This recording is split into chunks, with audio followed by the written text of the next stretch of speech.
కుడి వచ్చిన మీ అందరికీ ప్రభునామముల వందనాలు. యేసే నామానికి స్తోత్రం కలుగును గాక. హల్లెలూయా. చాలా సంతోషం. లెంట్ డేస్లో ఇది 28వ రోజు. 27 రోజుల ప్రసంగాలు మనం వింటూ వచ్చాం. ఈ 28వ రోజున పొరుగువాణ్ణి ప్రేమించుట అనేటటువంటి అంశాన్ని మనం చివరి అంకంలో ఉన్నాం.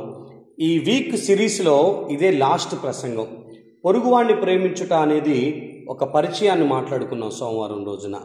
ఎవరు నా పొరుగువాడు, ఎందుకు నిన్ను ప్రేమించాలి, ఎలా ప్రేమించాలి అన్న సంగతులు మొదటి రోజు మాట్లాడుకుంటే, ప్రతి క్రైస్తవుడి బాధ్యత సమాజం పట్ల ఒక సేవా దృక్పథం కలిగి ఉండటం అన్నది కూడా మనం రెండో రోజు మాట్లాడుకున్నాం. సంఘం అనేది సమాజానికి ఉపయోగపడాలి, ప్రయోజనకరంగా ఉండాలి, సమాజానికి మేలు చేయాలి. సంఘాన్ని యొక్క బాధ్యత కూడా ఉంది. బైబిల్లో ఉన్న సంఘాలు కూడా అలాగే పనిచేసాయి అన్న సంగతిని మూడవ దినాన కూడా మనం మాట్లాడుకున్నాం. నిన్ను బట్టి నన్ను బట్టి బలహీనులు బ్రతకాలి అన్నప్పుడు ఏ ఏ పరిస్థితుల్లో వారిని బలహీనులు అంటున్నామో నాలుగో ప్రసంగాన్ని కూడా మనం మాట్లాడుకున్నాం. నిన్నటి దినాన మనం మరొక ప్రసంగాన్ని కూడా మాట్లాడుకున్నాం. సో ఈరోజు చిట్ట ప్రసంగం. సో ఈ ప్రసంగంలో మీకు పూర్తిగా ప్రయోజన విషయాలు అనేది వస్తాయి. నిన్నటితో అందరికీ మేలు చేయాలి మనం. దాంట్లో ప్రయారిటీ ఎవరు, లేకపోతే ఆపర్చునిటీ ఏంటి, దానికి ఎప్పుడు, ఎలా, ఎవరికి అనేటటువంటి 3 అంశాలు కూడా నిన్నటి దినాన మాట్లాడుకోవటం జరిగింది. ఇది చివరి ప్రసంగం. ఈ ప్రసంగాన్ని కూడా జాగ్రత్తగా వినండి. ఇన్ని వారాలు చెప్పుకున్నటువంటిదంతా, అంటే ఇన్ని రోజులు చెప్పుకున్నదంతా కూడా పొరుగువాడిని ప్రేమించుట లేదా పొరుగువాడికి మేలు చేయుట, ఉపకారం చేయుట, సహాయం చేయుట అనేదంతా కూడా మీరు నెరవేర్చాలి అని అంటే ఈరోజు ఈ ప్రసంగం మీకు కొంచెం ఉపయోగపడుతుందని అనుకుంటున్నాను. మనిషి అనేటటువంటి వ్యక్తి సహజంగానే తనకి ఏదన్నా చేస్తే తిరిగి రిటర్న్ రాగలిగితే ఇంకొంచెం ప్రేరేపించబడతాడు, ఆసక్తిగా పనిచేయగలుగుతాడు. అంటే నేను కష్టపడిన దానికి ప్రతిఫలం నాకు కనపడితే, నేను చేసిన దానికి ఉపకారానికి ప్రత్యుపకారం నాకు రాగలిగితే, నేను ఎదుటివాడికి మేలు చేస్తే దేవుడు నన్ను దీవించగలిగితే, అది నాకు ప్రయోజనకరంగా మార్చబడగలిగితే, ఏది చేయటానికైనా ఎంత చేయటానికైనా మనిషి ముందుకు రాగలుగుతాడు. అది మానవ సహజ లక్షణం. అది నేను చేసిన దానికి ఎంతో కొంత రిటర్న్ రావాలి. మేలు చేస్తే థ్యాంక్స్ అన్న చెప్పాలి కనీసం ఎదుటివాడు అని ఫీల్ అవుతుంటాం. నేను మేలు చేసినందుకు మనిషి నుంచి కాకపోయినా చూస్తున్న భగవంతుడి దగ్గర నుంచి అన్న ఏదైనా మేలు వస్తే ఇంకొంచెం బూస్టింగ్ అవుతుంది మనం ఈ కార్యక్రమాలు జరిగించడానికి. ఈరోజు అదే విషయాన్ని మీతో మాట్లాడతాను. పొరుగువాణ్ణి ప్రేమించుట వలన కలిగే ప్రయోజనాలు అనేది ఈరోజు మన టైటిల్. లేదా మీరు ఆదరిస్తే ఆశీర్వదించబడతారు, మనుషులను మీరు ఆదరిస్తే ఆశీర్వదించబడతారు అనేటటువంటి సంగతులను కూడా ఈరోజు మనం మాట్లాడుకోబోతున్నాం. పొరుగువాణ్ణి ప్రేమించుట ద్వారా కలిగే ప్రయోజనాలు. రండి, ద్వితీయోపదేశకాండం 15వ అధ్యాయం 7వ వచనం నుంచి 11వ వచనం వరకు ఉన్నటువంటి పదాలు మనం జ్ఞాపకం చేసుకుందాం. నీ దేవుడైన యెహోవా నీకిచ్చుచున్న దేశమందు నీ పురములలో ఎక్కడైనను నీ సహోదరులలో ఒక బేదవాడు ఉండిన ఎడల, బీదవాడైన నీ సహోదరుని కరుణింపకుండా నీ హృదయాన్ని కఠినపరుచుకొనకూడదు. నీ చెయ్యి ముడుచుకొనక వాని కొరకు అవశ్యంగా చెయ్యి చాచి వాని అక్కర చొప్పున ఆ అక్కరకు చాలినంత అవశ్యంగా వానికి అప్పియాలి. విడుదల సంవత్సరమైన 7వ సంవత్సరం సమీపమైనదని చెడ్డ తలంపు నీ మనసులో పుట్టక ఉండునట్లు జాగ్రత్త పడుము. భేదవాడైన నీ సహోదరుని ఎడల కటాక్షం చూపక నీవు వానికి ఏమీ ఇయ్యకపోయిన ఎడల, వాడు ఒకవేళ నిన్ను గూర్చి యెహోవాకు మొరపెట్టును, అది నీకు పాపమవుతుంది. నీవు నిశ్చయముగా వానికి ఇయ్యాలి. వానికి ఇచ్చినందుకు మనసులో విచారపడకూడదు. ఇందువలన నీ దేవుడైన యెహోవా నీ కార్యములన్నిటిలో నీవు చేయు ప్రయత్నములన్నిటిలోనూ నిన్ను ఆశీర్వదించును. బేదలు దేశంలో ఉండక మానరు. అందుచేత నేను నీ దేశంలో ఉన్న నీ సహోదరులకు, దీనులకును, బేదలకును అవశ్యంగా నీ చేయి చాపవలనని నీకు ఆజ్ఞాపిస్తున్నాను. ఇక్కడ ఉన్న విషయాలు గమనించారా? దేశంలో ఉన్నటువంటి బేదల కంట వారికి అక్కర కలిగినప్పుడు, వారికి కొదువు వచ్చినప్పుడు అవశ్యంగా నీ చేయి చాపాలి. నీ చేతులు ముడుచుకోకూడదు. వారి విషయంలో నీ హృదయాన్ని కఠినంగా ఉంచుకోకూడదు. వారికి వారి అక్కర కొలది ఇదిగో సహాయం చేయాలి. పాపపుణ్యాలు అనేవి ఒక బేదవాడికి సహాయం చేయుట, సహాయం చేయక మానుట అనే దాంతో ముడిపడి ఉంటాయా అంటే ఈ లేఖనం ప్రకారంగానే ముడిపడి ఉంటాయి. ఒకవేళ బేదవాడికి నువ్వు సహాయం చేయకపోతే ఆ బేదవాడు నీ గురించి గనక దేవుడికి మొరపెడితే అది నీకు పాపం అవుతుంది అని రాస్తుంది. ఒకవేళ దేవుడు చెప్పినట్లుగా బేదవాళ్ళకి మనం సహాయం చేస్తే దేవుడు మనల్ని మనం చేసే పనులన్నింటినీ ఆశీర్వదిస్తాడు అని రాస్తుంది. పాపము లేదా పుణ్యము అనేటటువంటిది బేదవాడికి మనం చేసే సహాయం మీద ఆధారపడి ఉంటుందన్న సంగతిని మనం అర్థం చేసుకుంటున్నప్పుడు ఇది చాలా చిన్న సబ్జెక్టుగా మీరు తీసుకోవటానికి వీల్లేదు. చాలా గంభీరంగానే సీరియస్గానే ఈ పదాలు మీరు తీసుకునండి. మనకి బేదలకు సహాయం చేయకపోతే పాపం, వారికి సహాయం చేయటం ద్వారా దేవుడి నుంచి ఆశీర్వాదం. ఇది ఇక్కడ రాయబడినటువంటి పదాలు. మనసు కఠినంగా ఉంచుకోకూడదు, బేదల విషయంలో చెయ్యి ముడుచుకోకూడదు. ఎప్పుడు కూడా వారి అక్కర కొలది వారికి అవశ్యంగా మనం చెయ్యి చాపాలి, వారికి మనం సహాయాన్ని అందించాలి. ఇదే విషయాలను ఇంకొంచెం అర్థమయ్యేటట్లుగా మీతో మాట్లాడతాను. హెబ్రీ పత్రిక 6వ అధ్యాయం 10వ వచనంలో రాయబడినటువంటి పదాన్ని కనుక మీరు గమనిస్తే ఇక్కడ కూడా మనం చేసే మంచికి దేవుడు ఎప్పుడు కూడా మర్చిపోయేవాడు కాదని 10వ వచనంలో చాలా క్లియర్గా రాసి ఉంటుంది. మీరు చేసిన కార్యమును మీరు పరిశుద్ధులకు ఉపచారం చేసి ఇంకనూ ఉపచారం చేయుచుండుట చేత తన నామమును బట్టి చూపిన ప్రేమను మరుచుటకు దేవుడు అన్యాయస్తుడు కాదు అని రాసి ఉంటుంది. మీరు మంచి చేస్తే, మీరు ఉపచారం చేస్తే, మీరు ప్రజలకు మేలు చేస్తే దానిని ప్రజలు మర్చిపోతారేమో కానీ దేవుడు మర్చిపోవుటకు అన్యాయస్తుడు కాదు. దేవుడు ఎక్కడా మర్చిపోడు. మనం చేసిన మంచి దేవుని జ్ఞాపకాల్లో ఉంటుంది. మనం 10వ అధ్యాయంలో అపోస్తుల కార్యాల్లో కొర్నేలి గురించి మనం చదివాం. కొర్నేలి విషయంలో మీకు అర్థం చేసుకోగలుగుతారు కదా, నీవు చేసిన ధర్మ కార్యాలు దేవుని సన్నిధిలో జ్ఞాపకార్థంగా వచ్చాయి అని రాసి ఉంటుంది. అయితే మనం మంచి చేస్తే మనుషులన్నా గుర్తుపెట్టుకుంటారు. ఒకవేళ మనుషులు కృతజ్ఞత లేని వారై కొందరుంటారు, అందరూ కాదు, కొందరికి ఉండదు. నేను ఎలా వచ్చాను, నా బిగినింగ్ ఏంటనేది కొందరు ఆలోచించరు. రిమెంబర్ యువర్ హంబుల్ బిగినింగ్స్ అని ఒక సేయింగ్ ఉంటుంది. నీ వినయ ప్రారంభ స్థితిని ఎప్పటికీ గుర్తుపెట్టుకుంటూనే ఉండాలి. నేను ఎలా స్టార్ట్ అయ్యాను, ఎక్కడికి వచ్చాను, ఏ పరిస్థితిలో వచ్చాను అనేది ఆనాటి దినాలను ఎప్పుడు మనం జ్ఞాపకం చేసుకుంటూ ఉంటే ఇప్పుడున్న ప్రస్తుత పరిస్థితిని బట్టి అతిశయపడాల్సినటువంటి అవసరం లేకుండా మనల్ని మనం జాగ్రత్త పరచుకోగలుగుతాం. సో మనం ఎవరి ద్వారా మేలు పొందామో వారిని గుర్తు చేసుకునే వాళ్ళు చాలామంది ఉంటారు. గుర్తు చేసుకునే వాళ్ళు కొంత తక్కువ మంది ఉండొచ్చు. ఆ కొంతమందిలో మీరు ఉండకూడదు, దేవుని పిల్లలైన వాళ్ళు ఉండకూడదు. ఎవరు మనకు మేలు చేసినా వారిని మనం జ్ఞాపకం చేసుకోవాలి. ఒకవేళ మనిషి అపనమ్మకస్తుడైనా దేవుడు మాత్రం న్యాయవంతుడు, నమ్మకస్తుడు. ఆయన మనం చేసిన ప్రతి మేలుని జ్ఞాపకంలో పెట్టుకుంటాడంట. చాలా క్లియర్గా నీవు చేసిన దాన ధర్మాలన్నీ దేవుని సన్నిధికి జ్ఞాపకార్థంగా వచ్చినాయి కొర్నేలి, అందుకే దేవదూతగా నేను నీ దగ్గరికి వచ్చి ఆయన మాటగా కొన్ని పదాలు చెప్పడానికి వచ్చాను అని. ఆ ఇంటికి రక్షణ కలిగింది ఆ రోజు పేతురు గారిని పిలిపించుకొని వాక్యం చెప్పడాన్ని బట్టి. దేవుడు అన్యాయస్తుడు కాదు మనం చేసేటటువంటి పనుల్ని, మేలుల్ని, సహాయాన్ని, ఉపచారాన్ని మర్చిపోవటానికి. మీరు యాకోబు పత్రిక దగ్గరికి మీరు రండి, 2వ అధ్యాయం 13వ వచనం, దాని పక్క పేజీ ఓపెన్ చేయండి. యాకోబు పత్రిక 2వ అధ్యాయం 13వ వచనాన్ని మీరు గమనించండి. ఇక్కడ ఏమని రాసి ఉంటుందంటే, లేదా 5వ వచనం నుంచి మీరు చదువుకుంటూ వస్తే ఈ పదాలన్నీ మీకు క్లియర్గా అర్థమవుతాయి. నా ప్రియ సహోదరులారా ఆలకించండి. ఈ లోక విషయంలో దరిద్రులైన వారిని విశ్వాసమందు భాగ్యవంతులుగాను తన్ను ప్రేమించు వారికి తాను వాగ్దానం చేసిన రాజ్యానికి వారసులుగాను ఉండుటకు దేవుడు ఏర్పరచుకొనలేదా?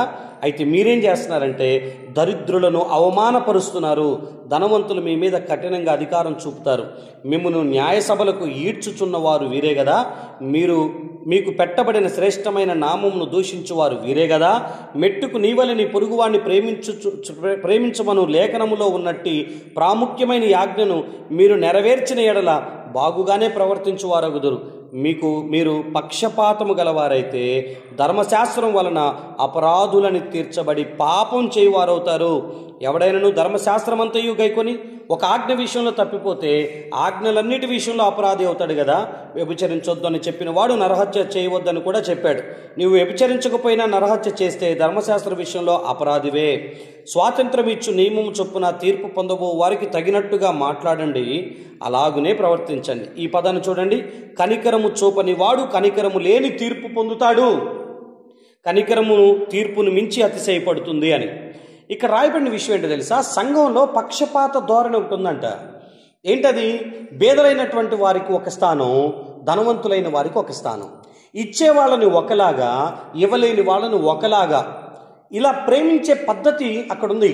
ఇగో ఉంగరాలు వేసుకొని వచ్చిన వాళ్ళకేమో అగ్రపీఠాలంట, సరైన బట్టలు కూడా లేనటువంటి బేదలైనటువంటి వారు వస్తేనేమో ఇదిగో వెనక్కి వెళ్ళి కూర్చోపో, అక్కడ జాగా ఉందని అలా పంపించేవాళ్ళంట ఆ సంఘంలో. యాకోబు గారు చాలా క్లియర్గా చెప్తారు, పక్షపాతం చూపకూడదు, బేదల విషయంలో వారిని అవమానించకూడదు. మీరు అవమానించారనుకో, ఒక ఆజ్ఞను పాటించి మరొక ఆజ్ఞను పాటించకపోతే అపరాధులు అవుతారు, అది మీకు పాపం అవుతుంది. ఇదిగో నరహత్య చేయకూడదు, వ్యభిచరించకూడదు అనేది ఎలా ఆజ్ఞో, బేదలకి మీ చేతిని అవశ్యంగా చాపవలనని నేను మీకు ఆజ్ఞాపిస్తున్నాను అని ద్వితీయోపదేశకాండం 15:11 చెప్పిన మాట ప్రకారంగా ఈ ఆజ్ఞ పాటించకపోతే మనం పాపం చేసిన వాళ్ళం అవుతాం, అపరాధులం అవుతాం. సో ఈ రెండు విషయాలను కూడా అర్థం చేసుకోనండి. మనం బేదలకు సహాయం చేస్తే దేవుడు మనకు ఉపకారం చేస్తాడు, అది మనకు ఆశీర్వాదం. ఒకవేళ బేదలకు సహాయం చేయకపోతే మనం అపరాధులం అవుతాము, మనకి పాపం కలుగుతుంది. పాపపుణ్యాలు వీటి మీద బేస్ అయ్యి ఉన్నాయి నా ప్రియమైన బిడ్డ. సో బైబిల్లో చాలామంది ఈ పనులు జరిగించిన వాళ్ళు ఉన్నారు. నేను 2-3 యొక్క లేఖనాలను మీకు చూపిస్తాను. యోబు గ్రంథం దగ్గరికి మీరు రండి. యోబు గ్రంథం 29వ అధ్యాయంలో మీకు యోబు యొక్క మనస్తత్వం ఏంటో చాలా క్లియర్గా అర్థమవుతుంది.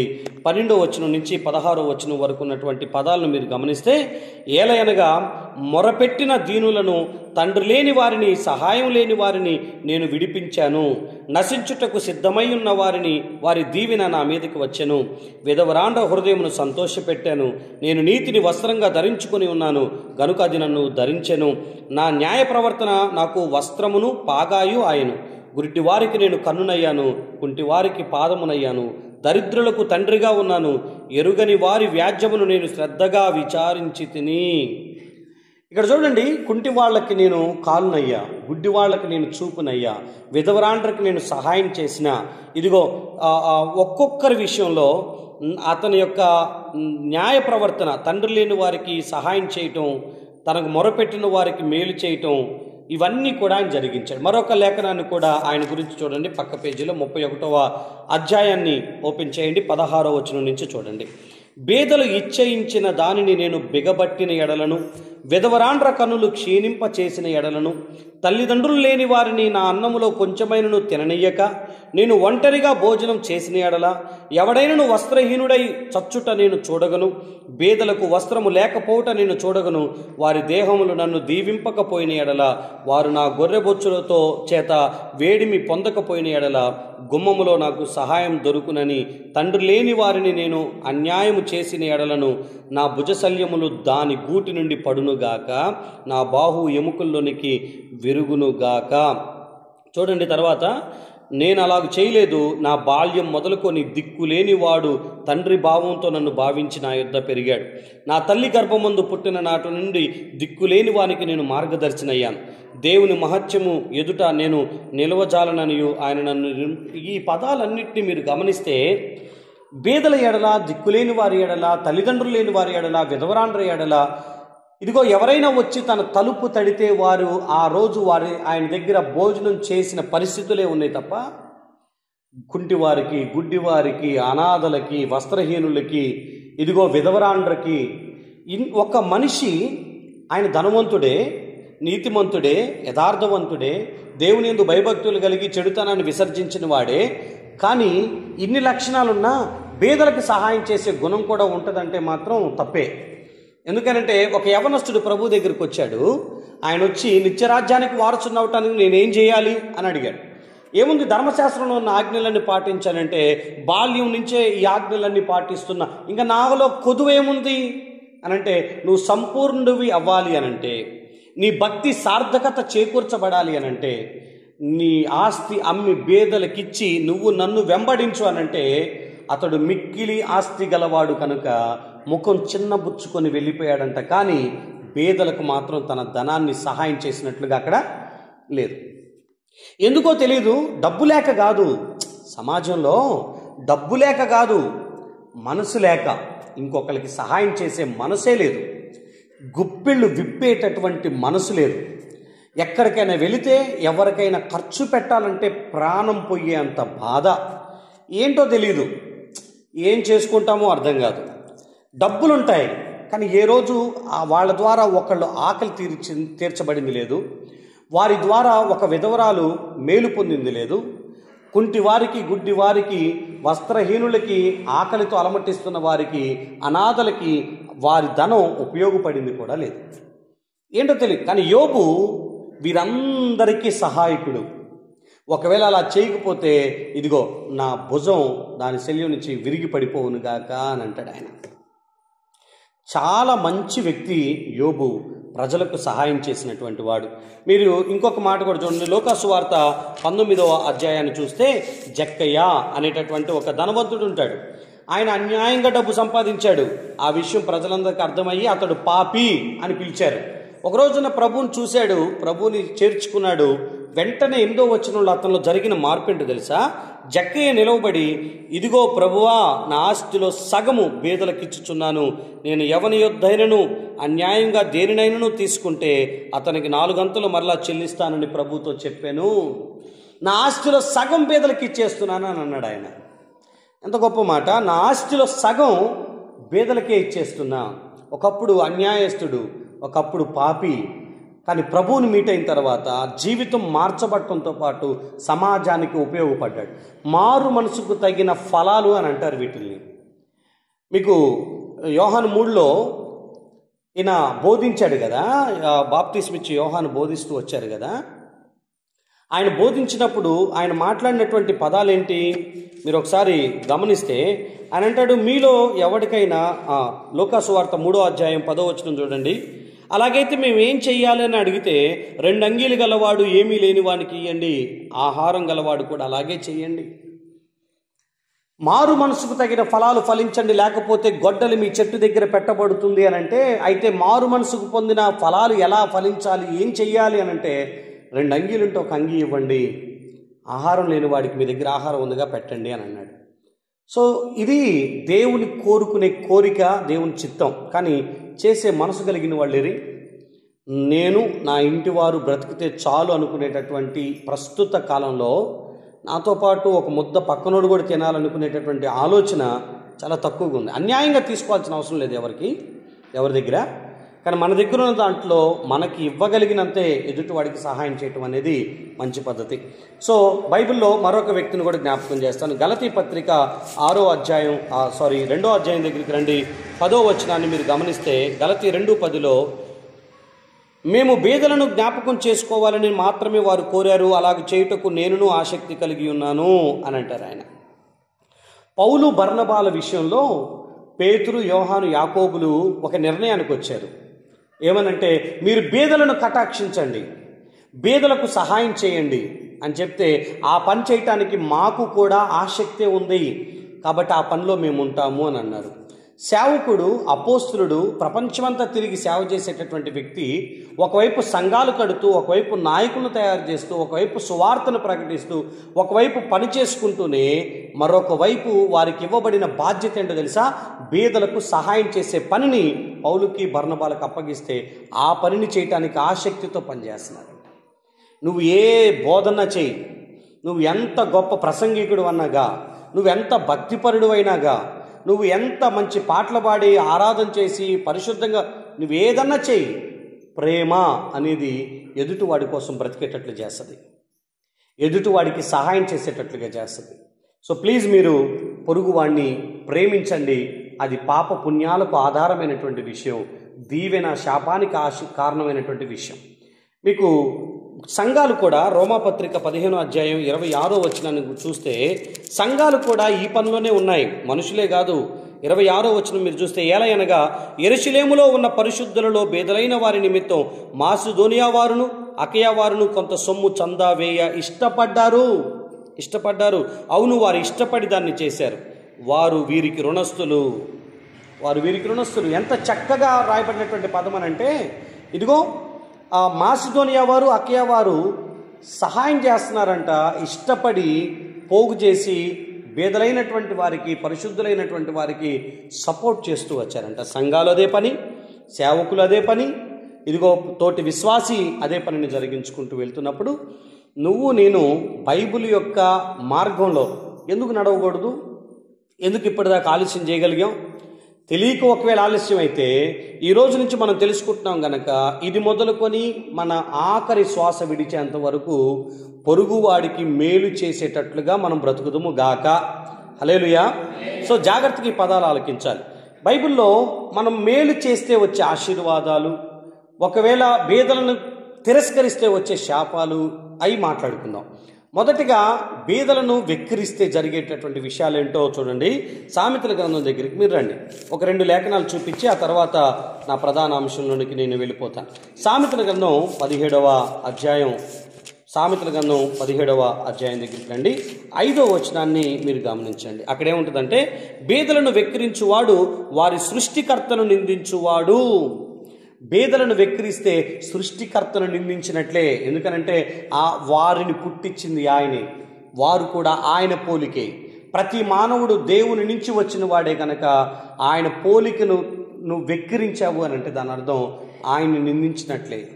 ఎప్పుడు కూడా బీదల విషయంలో కఠినంగా నోరు తెరవమాకండి. ఇస్తే ఇవ్వండి, ఇవ్వలేకపోతే లేవు అని చెప్పండి. కానీ మీ నుంచి మాత్రం దురుసుగా ఒక్క మాట కూడా లేని వాడి దగ్గర మాట్లాడమాకండి. ఎందుకంటే వాడు నిరాశ్రయుడు, అతనికి నిరాధారుడు, అతను ఏమీ లేనివాడు. అతని మీద మన ప్రతాపం, మన మాటలతనం, మన చేతులు ఎప్పుడు కూడా వారి మీదకి లగ్గకుండా, ఎప్పుడు నోరు పారేసుకోకుండా చాలా జాగ్రత్త పడదాం. సృష్టికర్తను నిందించే అంత సాహసం చేసినట్లే బేదలను గనక మనం విక్రిస్తే. 28వ అధ్యాయం దగ్గరికి రండి. అదే సామెతల గ్రంథం 28వ అధ్యాయం 3వ వచనాన్ని కనుక మీరు గమనిస్తే, బేదలను బాధించు దరిద్రుడు ఆహార వస్తువులను ఉండనీయక కొట్టుకొని పోవు వానతో సమానుడు అని రాసుంటుంది. మీకు అర్థమవుతుందంటే ఏమి మిగలకుండా కొట్టుకొని పోయేటటువంటి వాన అంటే అసలు వాడి దగ్గర ఏది మిగలదని అర్థం.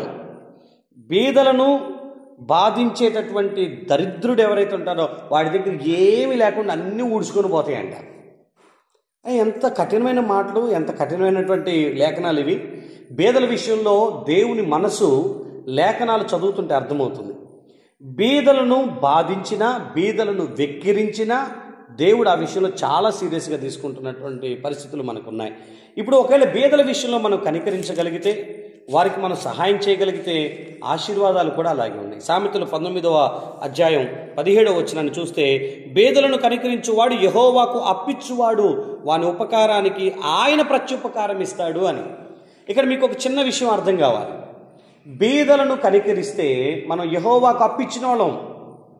దేవుడు తను ఎవరి దగ్గర అప్పును ఉంచుకునేవాడు కాదు కనుక తిరిగి ఇచ్చేటటువంటి మనసే ఆయనకు ఉంటుంది.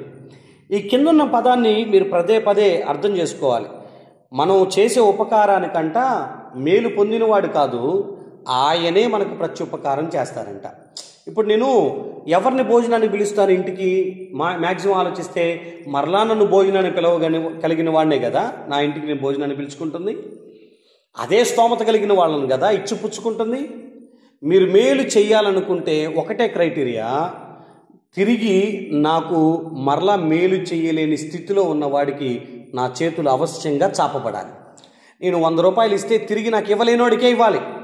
నేను ఒక ముద్ద పెడితే తిరిగి నన్ను మళ్ళా పిలిచి ముద్ద పెట్టలేని స్థితిలో ఉన్నవాడికే మన ఆహారం అవసరమై ఉంది. మరి వాళ్ళు తిరిగి మనకు ప్రత్యుపకారం చేస్తారా చేయరా, గుర్తుపెట్టుకుంటారా లేదా వదిలేసేయి. నువ్వు చేసిన మేలుకి, నువ్వు చేసిన ఉపకారానికి ప్రత్యుపకారం దేవుడిస్తాడు అని అక్కడ రాస్తుంది. అంటే మనం చేసే ప్రతి పనికి చూస్తున్న దేవుడు మాత్రమే మనకి సమాధానాన్ని లేకపోతే ఆశీర్వాదాన్ని అనుగ్రహించువాడై ఉంటాడు. మీకు మరొక మాట కూడా జ్ఞాపకం చేస్తాను. సామెతల గ్రంథం 28వ అధ్యాయం 27వ వచనాన్ని మీరు గమనిస్తే అక్కడ మరొక మాట రాయబడి, బేదలకిచ్చువానికి లేమి కలుగదు, కన్నులు మూసుకునేవాడికి మాత్రం బహుశాపాలు కలుగుతాయి. బేదలకి మనం ఏదైనా ఇస్తే మనకు అసలు లేముండదంట, మనకి ఏది తక్కువ ఉండదంట, సమృద్ధి ఉంటుందంట. దేవుడు మనకి 2 చేతులు ఇచ్చిండు. సింపుల్గా అర్థం చేసుకోనండి. ఒకటి దేవుడి దగ్గర నుంచి తీసుకోవాలి, ఇంకోటి మనుషులకి మనం ఇవ్వగలగాలి. ఆయన దగ్గర పొందుకోవటం, ఇంకొకరికి ఇవ్వటం, ఈ 2 సరిగ్గా జరగాలి. లేదా ఇంకో మాట చెప్తున్నాను, మనం విత్తితేనే కదా కోసుకుంటుంది. అంతే కదా. మనం విత్తనాలు విత్తకుండా పంటను కోసుకోగలుగుతున్నామా? మనకున్న 2 చేతులతో ఒకదాంతో విత్తుదాం, ఇంకో దాంతో కోద్దాం. ఇదిగో బీదలకి ఇద్దాం, దేవుడి దగ్గర నుంచి తీసుకుందాం. అంటే డైరెక్ట్గా పచ్చిగా ఈ మాట మాట్లాడాలంటే మనం మనుషులకి ఇద్దాం, దేవుడు మనకివ్వటానికి ఇష్టపడతాడు. మన జోబులో నుంచి తీసి ఇంకొకరికి ఇద్దాం, మన జోబుని నింపే బాధ్యత దేవుడు కలిగి ఉంటాడు. మనము లేఖనాన్ని ఆధారం చేసుకొని ఇతరులకు మేలు చేస్తున్నప్పుడు ఆ లేఖనాన్ని ఆధారం చేసుకొని దేవుడు మనల్ని ఆశీర్వదిస్తాడు. ఆ సంగతి మీరు గుర్తుపెట్టుకోవాలి. మేలుల కోసం అని కాదు, కానీ మనుషులం కదా, సాటి మనిషికి ఉపయోగపడాల్సిందే. ఒకవేళ ప్రయోజనాలను గురించి మాట్లాడుకుంటే కొంత ప్రోత్సాహం కలుగుతుంది కాబట్టి ఈ పదాలన్నీ మాట్లాడుతున్నా. మరొక విషయాన్ని మీకు చూపిస్తాను. సామెతల గ్రంథం 11వ అధ్యాయం 25వ వచనంలో ఉన్నటువంటి పదాన్ని మీరు గమనిస్తే, ఔదార్యము గలవారు పుష్టి నొందుదురు, నీళ్లు పొయ్యి వారికి నీళ్లు పొయ్యబడతాయి. నువ్వు ఇస్తే నీకు ఇవ్వబడుతుంది. నువ్వే పంట విత్తుతావో అదే పంట కోసుకుంటావు. నువ్వు విత్తిందే కోసుకుంటావు. ఎదుటివాడికి మేలు చేసే గుణం అనుకుంటే దేవుడు నీకు కూడా అలాంటి అవకాశాన్ని ఇస్తాడు ఆయన. సో ఔదార్యము కలిగిన వాడు, జనరస్ అనేటటువంటి పదం ప్రాస్పర్, పుష్టి కలిగి ఉండటం అంటే ప్రాస్పరస్ అని అంటుంది. అంటే మనం అన్ని విషయాల్లో నిజంగా చెప్తున్నాను, మనం ఫలిస్తాము, అభివృద్ధి చెందుతాము, సమృద్ధితో దీవించబడతాము బీదలకు గనక మనం సహాయం చేయటం మొదలు పెడితే. సో దీంతోపాటు ఒక 2 లేఖనాలను మీకు ఖచ్చితంగా చూపిస్తాను. కీర్తనలు 41వ కీర్తన. ఈ కీర్తన మొదటి 3 వచనాలు ఇలా ప్రారంభమవుతుంది. బీదలను కటాక్షించువాడు ధన్యుడు. దావీదు రాసిన ఈ కీర్తన బీదలను కటాక్షించువాడు ధన్యుడు అని టైటిల్ పెట్టి, ధన్యుడు అంటే బ్లెస్డ్ వన్ అని అర్థం, ఆశీర్వాదకరమైన వాడు అని. ఏ ఆశీర్వాదాలు ఉంటాయి? మొట్టమొదటి చూడండి, ఆపత్కాలమందు యెహోవా వానిని తప్పిస్తాడు, యెహోవా వానిని కాపాడి బ్రతికిస్తాడు, భూమి మీద వాడు ధన్యుడవుతాడు, వాని శత్రువుల ఇచ్చకు దేవుడు వానిని అప్పగించడు, రోగశయ్య మీద దేవుడు వాడిని ఆదరిస్తాడు, రోగం కలగ్గా దేవుడే వానిని స్వస్థపరుస్తాడు.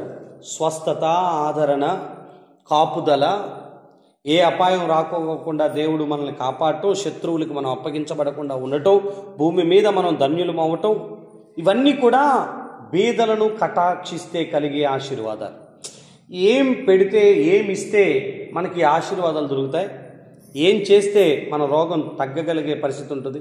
కొన్నిసార్లు లక్షలు పోసిన ఆరోగ్యాన్ని కొనుక్కోలేం మనం, ఏ వైద్యుడి చేతిలో లేదు. కొన్నిసార్లు మనం ఇచ్చే పైసలు కూడా తీసుకునే డాక్టర్ చేతిలో కూడా మన ఆరోగ్యం ఉంటుందంటే లేదు. కానీ దేవుడు స్వస్థపరచగలిగితే దైవిక స్వస్థత లోక స్వస్థత కంటే, లోక వైద్య స్వస్థత కంటే చాలా గొప్పది, అది భిన్నమైంది. ఎలాగో నేను ఒక మాట చెప్తాను. మీరు రక్తస్రావం కలిగినటువంటి స్త్రీ గురించి మీరు ఆలోచన చేస్తే 12 ఏళ్ళు ఆ రక్తస్రావ రోగంతోనే అమ్మాయి బాధపడుతూ ఉంది. అనేక తిప్పలు పడింది వైద్యులను ఆశ్రయించి, ఉన్న ధనాన్ని అమ్ముకొని. చివరికి యేసు ప్రభుని ముట్టగా ఆయనలో నుంచి ప్రభావం ఆమెలోనికి వెళ్ళినప్పుడు వెంటనే ఆమె రక్తస్రావము కట్టెను అని రాస్తుంది. దైవిక స్వస్థత అనేది చాలా భిన్నమైంది, అది ఆశ్చర్యకరమైనటువంటి విషయం. దేవుడు అంట రోగశయ్య మీద నువ్వు ఉంటే ఆయనే స్వస్థపరుస్తాడంట, నిన్ను ఆదరిస్తాడంట, నువ్వు భూమి మీద ధన్యుడు అవుతావంట, ఏ అపాయం రాకుండా ఆయన చూసుకుంటాడంట, నీ శత్రువుల ఇచ్చకు ఆయన నిన్ను అప్పగించకుండా ప్రొటెక్ట్ చేస్తాడంట. ఇవి బీదలను కటాక్షిస్తే వచ్చే ఆశీర్వాదాలు. ఇంకా ఒక మాట చెప్పాలంటే, మీరు యెషయా గ్రంథం 58వ అధ్యాయం మీరు 7 నుంచి 11 వచనాల వరకు మీరు చదువుకుంటే, నిజమైన ఉపవాసం, దేవుడు కోరుకున్న ఉపవాసాన్ని గురించి మనం మాట్లాడుకుంటున్నప్పుడు ఈ పదాలు చదువుకున్నాం.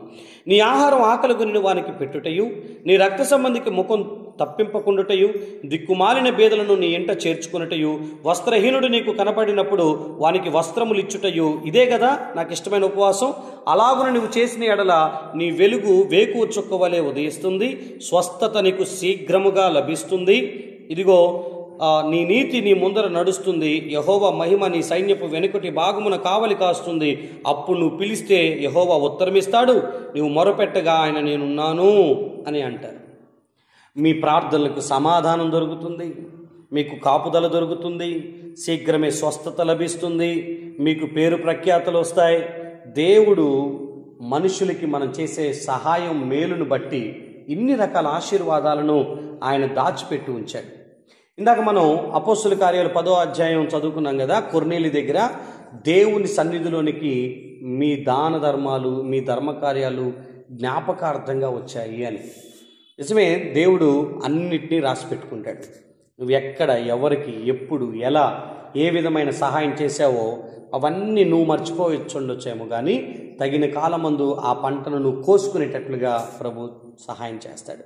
మీలో ఈ లక్షణం రావాలి, ఈ అలవాటు రావాలి. వెతకండి, ఎవరికి మేలు చేద్దామా అన్న మనసుతో ఈ భూమి మీద బ్రతకండి.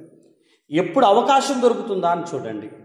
మీ దగ్గరున్న ధనం ఒకటి మీరు తినటానికి, ఇంకోటి మీ ధనాన్ని పరులు కూడా తినటానికి, అంటే పొరుగువాడు కూడా తినటానికి కొంత గుప్పిళ్ళు మీరు విప్పాల్సిందిగా నేను మిమ్మల్ని అందరినీ కోరుతున్నాను. మదర్ తెరీసాని ఇప్పటికీ మనుషులు గుర్తు చేసుకోవటానికి రీజన్ అదే. ఆమె తన కోసం కాక మనుషుల కోసం బ్రతికింది, సేవ చేసింది.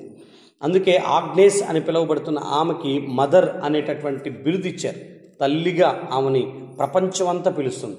తల్లి లాంటి ప్రేమను చూపించింది కదా, తల్లిలాగా పిల్లల హక్కుని చేర్చుకుంది కదా, కుష్ఠరోగుల వాంతిని చేతుల మీద తీసుకోగలిగింది కదా, అందరినీ పోగు చేసి వాళ్ళకి తిండి తినిపించి వాళ్ళ గాయాలను, వాళ్ళ పుండ్లను కడిగి వారిని ఒక మంచి విధానంలోనికి, ఇదిగో సమాజంలోకి వారిని మంచి విధానంలోకి తీసుకొని పంపించింది కదా. ఆమెను మర్చిపోలేదు ప్రపంచం, ఆమెను మర్చిపోలేదు. నోబెల్ బహుమతి ఇచ్చి మదర్గా ఆమెకి పేరు ఇచ్చారు. ప్రపంచమంతా ఇప్పటికీ మదర్ తెరీసానంటే చేతులెత్తి దండం పెట్టగలిగిన స్థాయిలోనే ఆమె ఉంది. ఆమె ఏమి గొప్ప గొప్ప బోధలు ఏం చేయలేదు, అనేకులు స్వస్థత పొందేటట్లుగా ఏం చేయలేదు. ఆమె గొప్ప సేవ చేసినట్లు లేదా పెద్ద పెద్ద సభలు పెట్టినట్టుగా ఏం లేదు.